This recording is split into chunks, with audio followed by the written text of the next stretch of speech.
So you have, oh, camera's kind of blurry. So you have a P0455 code on your Chevrolet HHR Cobalt or Pontiac G5. It is your vent purge valve, and I'm going to show you just how to replace that. Now, in order to locate your purge valve, it is located right here on the driver's side, top portion of the engine. Where your main fuel line comes in, you'll notice it is seated right behind it. Now what you want to do is lift up your engine cover just slightly. I know this is a whole assembly thing, it's annoying.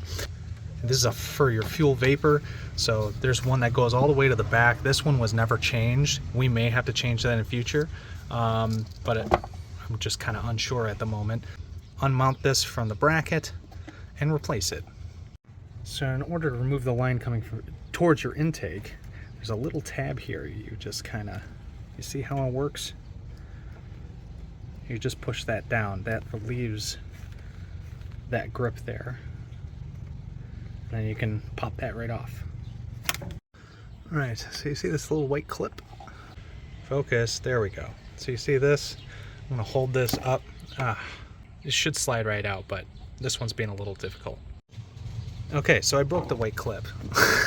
It should still work even with that broken bottom portion of it.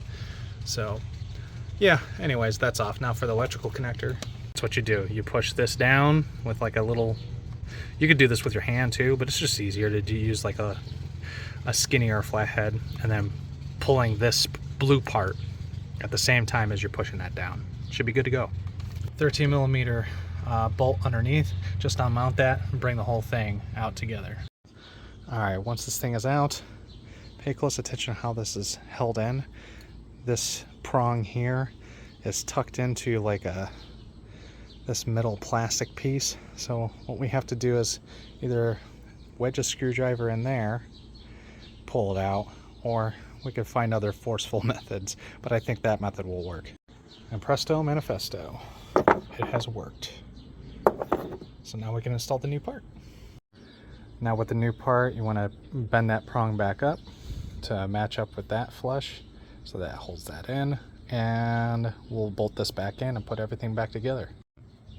And just remember to connect it the same way how you took it out. Electrical connector, both these hoses here, and should be good to go. Okay, now this all connected now again. Now we can set this back down and move on to see if we got rid of this code. All right, we're still getting this code, and I'm going to give it a few run cycles and shut it off, turn it back on, shut it off, turn it back on, see if it takes, maybe even drive it around a little bit, see if that goes away. If not, we have a gas cap on the way as well, and we also have a return vapor line that came with a kit for the fuel line that we never installed. So it does indicate that the gas cap might have a leak or it's not seated properly. So we're going to replace it, and hopefully this is a better seal on that. And doing that is pretty simple. You just, we install the new one. All right, plug her in.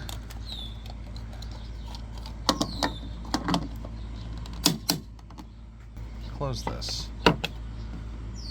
Awesome. We still have the P0455, P0455. Anyways, it has something to do with the EVAP system. So we have nylon lines that came with a kit from years ago that we ordered because the fuel line rusted out and started leaking. So let's see if this fixes our problem once and for all. So if you are unaware, we already replaced the gas cap, the purge valve, the purge canister valve, vapor purge valve. I don't know. Either way. All right. As you can see back there, we already had the fuel line replaced. This is the sending line here. The vapor line is this one to the right. Let me see if I can get this right. This whole part here that's attached to the rear of your gas tank. This is a huge canister, or module rather, where you have your EVAP hoses connected to. This one here in particular is your EVAP, your vapor line that's coming from this module or this canister all the way up front to the engine. So you do want to start the run kind of in line with where you have your other vapor line. All right, and for these lines, don't overcomplicate it. These push in. It's just a light push in, and they'll pull right out. Don't need any special removal tool, just push in this green tab while pulling it out. It should come out. All right, and the new one is installed. I'm gonna leave the old one just kind of sitting here. Might even cut it, to be honest. But the new one is clipped in. We're good to go. All right, since we ran into a snag this side with this fitting that came with the kit, does not fit over the purge valve. So we might have to figure something out with one of these fittings.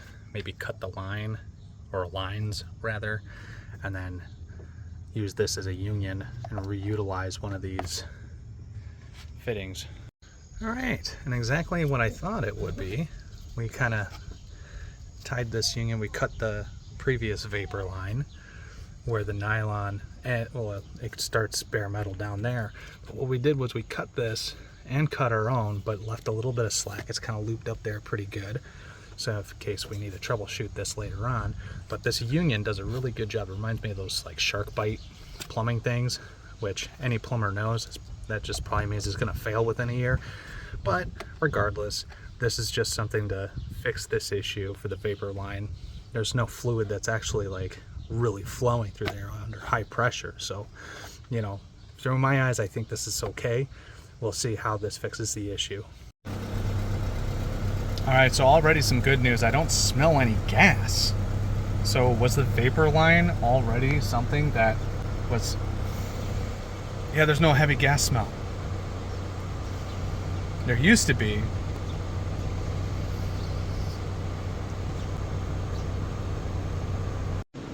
All right, looks like we got still getting the P0455. Read it, read it.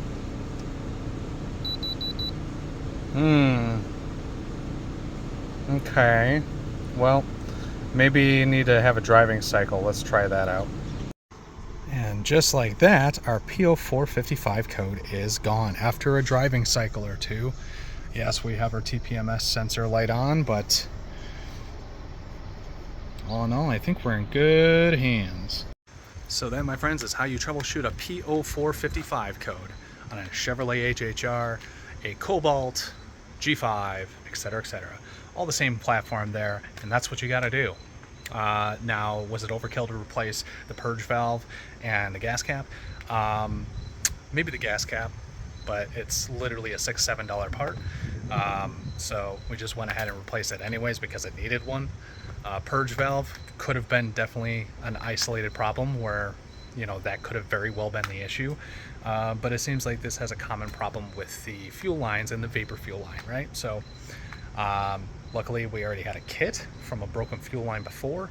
We just it never dawned on us to replace the vapor line because we never saw a problem with it. So we replaced it. Was it the line? Probably that. It was probably the line, guys. Gonna be honest. But after about 2 or 3 driving cycles, we finally got the code gone. 0 trouble codes whatsoever, and we're gonna hand that vehicle back.